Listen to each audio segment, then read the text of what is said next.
सभी विद्यार्थियों का पुनः एक बार आपके अपने इस YouTube चैनल साहित्य संगम में बहुत बहुत स्वागत है। आज इस वीडियो में हम लेकर के आए हैं हिंदी साहित्य का पेपर, और ये हिंदी साहित्य 12वीं का पेपर है। और ये कौन से ज़िले में हुआ?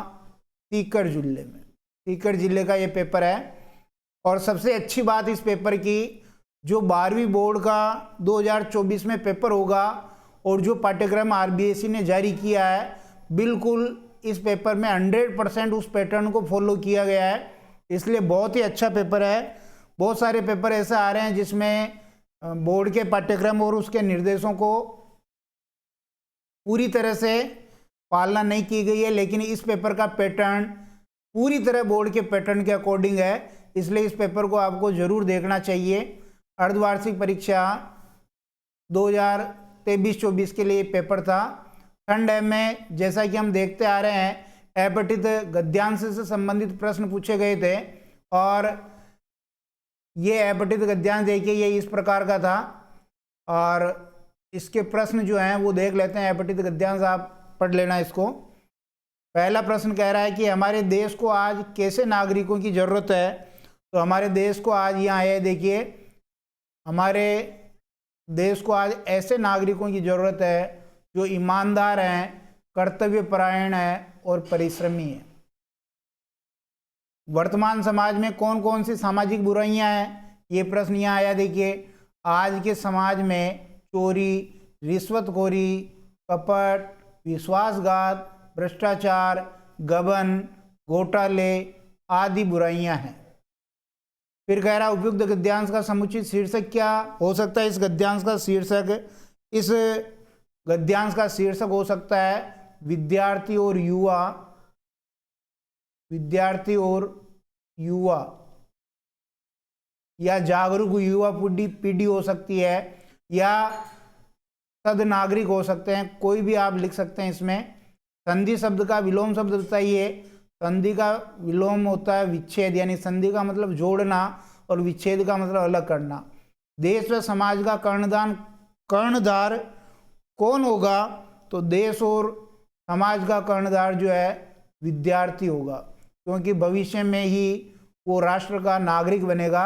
इसलिए यहाँ ये लाइन है, ये है, आज जो विद्यार्थी है कल वही देश का सुनागरिक और समाज का कर्णधार होगा। इसके बाद देखिए, दूसरा जो प्रश्न था ये अपठित काव्यांश से संबंधित था।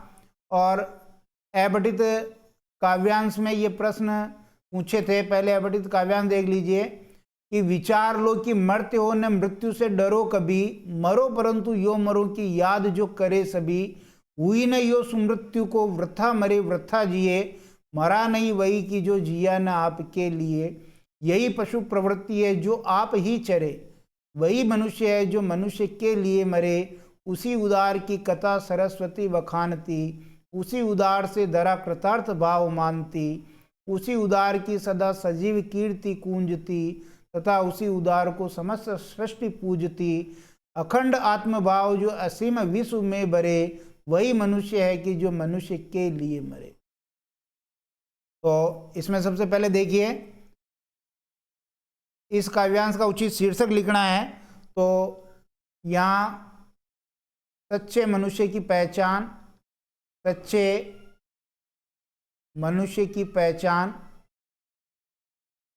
या फिर मनुष्यता का भाव, या मनुष्य के गुण, इस तरह का कोई भी आप शीर्षक दे सकते हैं। इसके बाद देखिए अगले प्रश्न,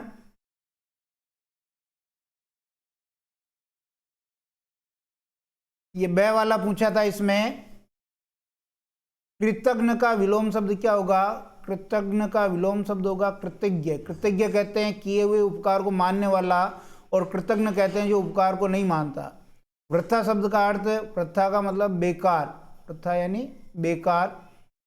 कवि ने पशु वृत्ति किसे कहा? गद्यांश में देखेंगे तो पशु के समान चरना, आप ही चरना, जानवर अपना ध्यान रखता है तो पशु प्रवृत्ति का है जो केवल स्वयं के बारे में ही सोचे, स्वयं के बारे में ही सोचना। जैसे जानवर खुद का पेट भर लेता है और खुद के बारे में ही सोचता है, ऐसे मनुष्य भी खुद का पेट भरे तो वो पशु वृत्ति है। और सृष्टि किसको पूजती है? एक लाइन आई थी, सृष्टि उदार व्यक्ति को या उदारता के गुणों वाले व्यक्ति को पूजती है, उदार व्यक्ति को पूजती है। इसके बाद देखिए, बहुत ही ब्लूप्रिंट के अकॉर्डिंग ये प्रश्न है कि पत्रकार कितने प्रकार के होते हैं? पत्रकार 3 प्रकार के होते हैं। कहानी का अंग कौन सा है? तो कथानक भी है, संवाद भी है, देश काल वातावरण भी है, तो उपयुक्त सभी हो जाएंगे। उसके बाद देखिए, बीट कवर करने वाला रिपोर्टर क्या कहलाता है? बीट कवर करने वाला रिपोर्टर संवाददाता कहलाता है। एक सुव्यवस्थित, सृजनात्मक और आत्मनिष्ठ लेखन क्या कहलाता है? फीचर कहलाता है। आह वेदना मिली विदाई, ये देवसेना का गीत है, देवसेना का गीत। तो प्रसाद के किस नाटक से लिया गया है? ये स्कंदगुप्त नाटक से लिया गया है। इस शहर में वसंत अचानक आता है, यहाँ किस शहर की बात की गई है? यहाँ बनारस शहर की बात की गई है। फिर देखिए, आदिकाल और भक्तिकाल के संधि कवि किसे कहते हैं? विद्यापति को आदिकाल और भक्तिकाल के संधि कवि कहते हैं। हजारी प्रसाद द्विवेदी का जन्म कब हुआ? 1907 ईस्वी में हुआ। सूरदास की झोपड़ी प्रेमचंद के किस उपन्यास का अंश है? ये रंगभूमि उपन्यास का अंश है।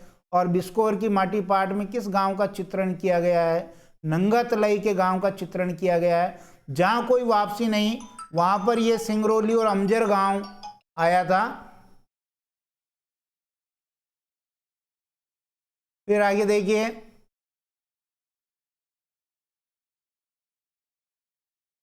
अपना मालवा खाऊ उजाड़ू सभ्यता पाठ के लेखक कौन है? प्रभास जोशी हैं। सूरदास की झोंपड़ी में आग किसने लगाई? भैरव ने लगाई थी। रिक्त स्थानों की पूर्ति कीजिए। देखिए, हरि गीतिका छंद के प्रत्येक चरण में 28 मात्राएं होती है और गीतिका छंद में 26 मात्राएं होती है। काव्य का सौंदर्य बढ़ाने वाले तत्व क्या कहलाते हैं? अलंकार कहलाते हैं। काव्य का जो सौंदर्य बढ़ाते हैं अलंकार। गण 8 प्रकार के होते हैं। जब काव्य में ग्रामीण या देश भाषा के शब्दों का प्रयोग होता है तो वहाँ ग्राम्यत्व दोष होता है। और जहाँ कारण का अभाव होता है, यानी कारण के नहीं होने पे भी काम हो जाए, वहाँ पर विभावना अलंकार होता है। बिना कारण के भी काम हो जाता है। और छप्पय छंद रोला और उल्लाला के योग से मिलकर के बनता है। खंड ब में देखिए, गीतिका छंद का लक्षण बताते हुए उदाहरण सही समझाइए। ये प्रश्न वैसे नहीं आना चाहिए था, क्योंकि छंद से केवल 2 अंक के प्रश्न ही पूछे जाएंगे, ऊपर हो गया था वो।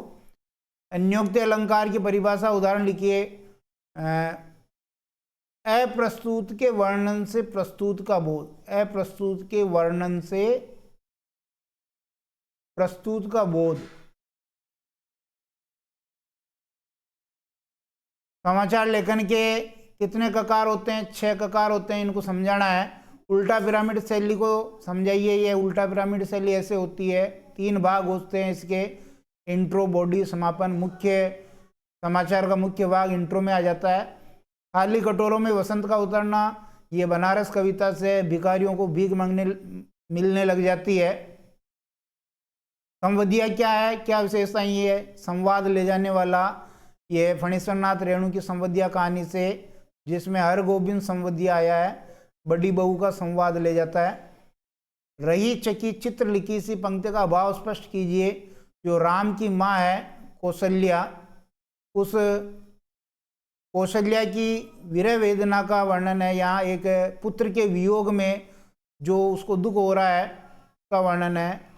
बालक द्वारा इनाम में लड्डू मांगने पर लेखक ने सुख की सांस क्यों भरी? क्योंकि बालक में अभी उसका जो बालपन था, उसकी जो चंचलता थी, उसकी जो मनोवृत्तियाँ थी, अभिवृत्तियाँ थी, वो अभी जिंदा थी।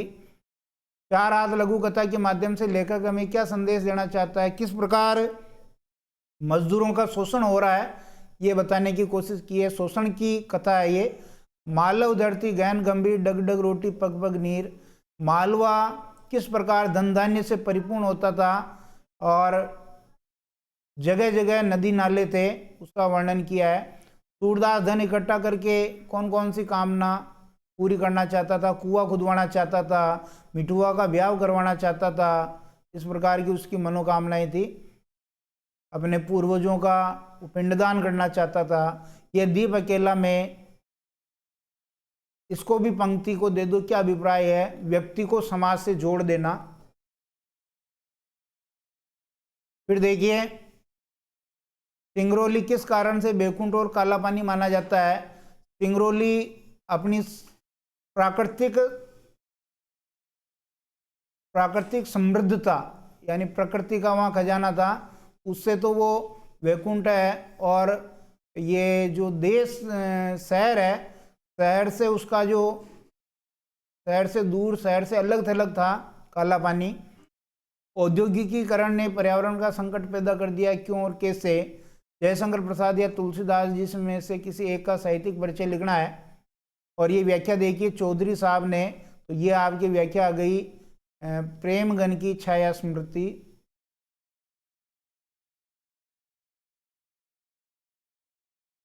प्रेमगन की छाया स्मृति। और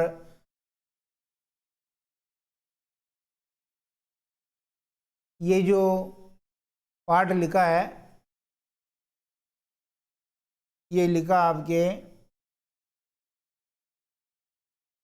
आचार्य रामचंद्र शुक्ल ने। रामचंद्र जी शुक्ल द्वारा ये लिखा गया है। इसके बाद देखिए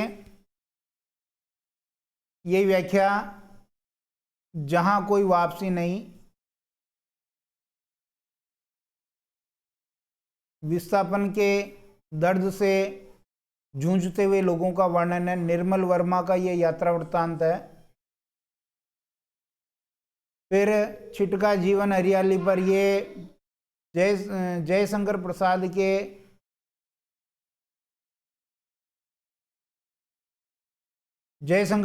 के नाटक चंद्रगुप्त का अंश है। कौन सा, कार्नेलिया का गीत, वहां से ये लिया गया है। और विधि न सके सही मोर दुलारा, ये तुलसी का आ गया वापस, तुलसीदास जी द्वारा रचित है, रामचरितमानस का अंश।